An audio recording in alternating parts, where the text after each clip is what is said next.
sanctioning for the World Boxing Super Series. Yes. And, you had explained that it was because of the judging. Is that a normal situation? No, that's a very rare situation and very unfortunate.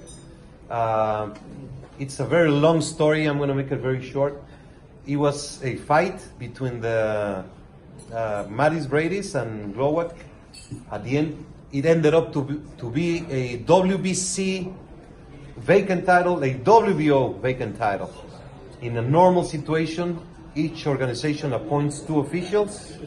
We got to the weigh-in, and the WBO, for some reason, said, no, we're appointing 3, the WBC is appointing 1. Why? I have no idea.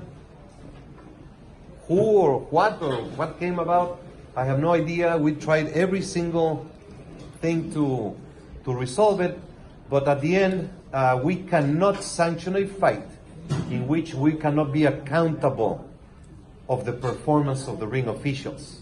So that's why we made it clear. We pulled out. We talked to Brady's and Glowacz. We explained it, and we did not participate in such battle. I know when it comes to like drug testing, you're trying to be the front runner in what you're doing. Does the same thing go a little bit with what you did for the lightweight, the vacant lightweight belt that you had? I mean, instead of saying, okay, we're going to go to maybe like the next guy in our line who deserves the shot, we're going to go with the champion, Lomachenko, and make him fight for that vacant belt. Is that what you hope other sanctioning bodies will do in regards to try to get to, one champion in each division, and at least try to make that effort as thoroughly as possible? Well, when I was elected president, almost 5 years ago, I did a summit of the organizations. We had a meeting in Cancun, and the WBA and the IBF were present. Unfortunately, the WBO rejected to participate. We had a follow-up meeting, and we had another summit, and the key topic was the proposal. Let's do a tournament, 4 champions, 2 fight against each other, the other 2 fight, you have 2 finalists, and then you have the final, and that winner is the only one that can be called world champion. That was a proposal. That world champion to be administered by the 4 organizations, and it simply stayed in an idea in the paper.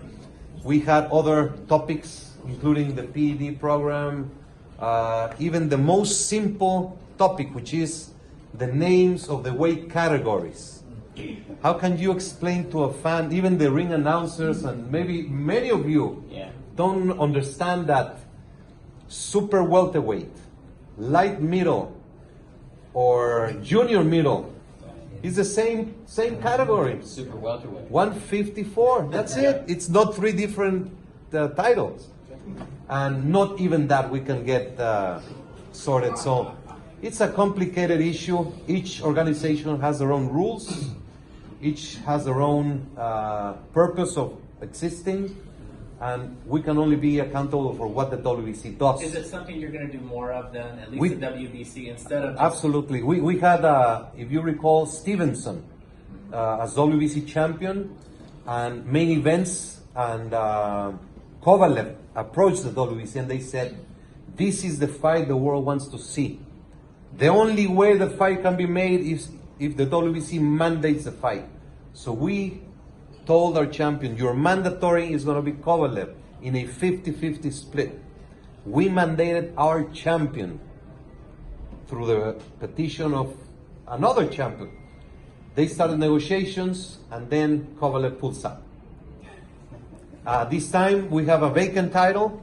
We have a mandatory contender, Luke Campbell, who has rights because he won a final elimination. He's a mandatory.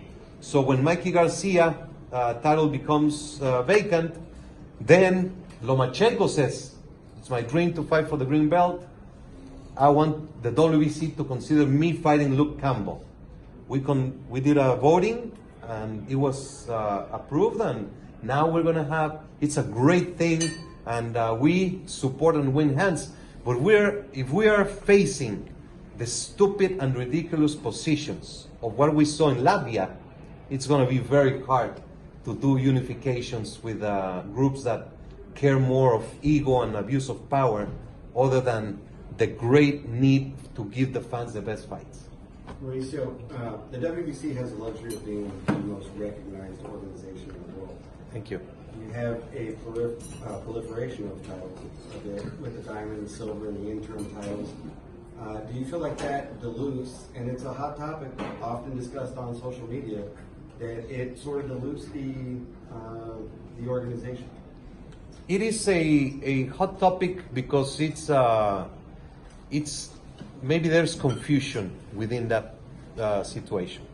There's one world champion, okay? The interim title, the interim championship is intended for a situation in which that particular world champion is unavailable to defend. That's when the interim championship is put into action. If you review our status, we have very few interim champions. If you like it, we can go into specific details and we'll be happy to talk about it. The Diamond Champion. It is a status that we created when about 12 years ago when fights were started to take place in catch weights. For some strange reason, there were many fights at catch weight, fights between champions in a catch weight. And there were fights without any championship. And for the first one was Pacquiao against Cotto. And the WBC created the first diamond belt, which was a trophy for the winner. The diamond belt is a trophy for the winner of that specific fight. We have had a few fights in which a diamond belt is awarded, and then the champion who wins that, they say, I want to represent the WBC, and I want to go into the ring and defend or to represent the WBC. That's basically the diamond. And for the World Boxing Super Series, when they came in with the idea of doing this concept, which I believe is great, they asked the WBC to award the diamond belt to the Super Series. And we participated in the process, and we had Callum Smith, who was going to fight against Dirrell for the vacant title. And Callum Smith got a very important offer to participate in the World Boxing Super Series, which would change his economic status. And he asked the WBC to support him and to put the diamond belt into that tournament. And we did. And he participated and he won. And he is a diamond champion. He wants to represent the WBC, and he's going to eventually fight against the WBC champion. Same with Regis Prograis. Same with Maris Bradis and with Nonito Doder. So I understand and I fully empathize with the fans who are confused. But why we do it? It's very limited occasions, and we do it for specific reasons that bring value to fights and to fighters. Mauricio, the situation with Adonis Stevenson, it's unfortunate what happened with the Gavosic fight, but for about 3 years he did not make a mandatory defense, and people noted that. I think it was Illider Alvarez, who was your mandatory, kept taking a step aside. Have you put into place rules that you can take one step aside and that's it, and to make sure that every one of your champions within due time does fulfill their mandatory defense? Great point. And it goes, who brought you did. So it's a conflicting story right now. We just discussed about a champion from another organization being mandatory. Right. So we discussed that, and it was a positive just 5 minutes ago, and now it's a negative.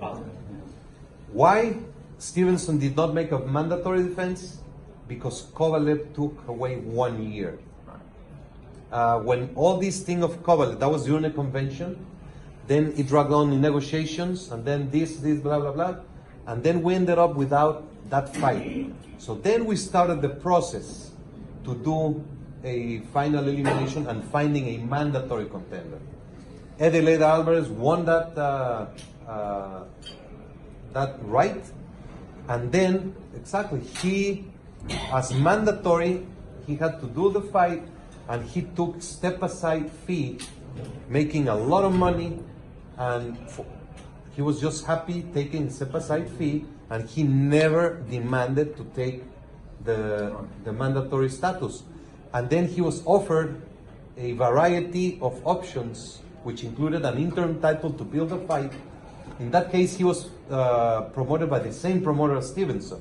So the rule is a rule, but each case has to be dealt differently, separately.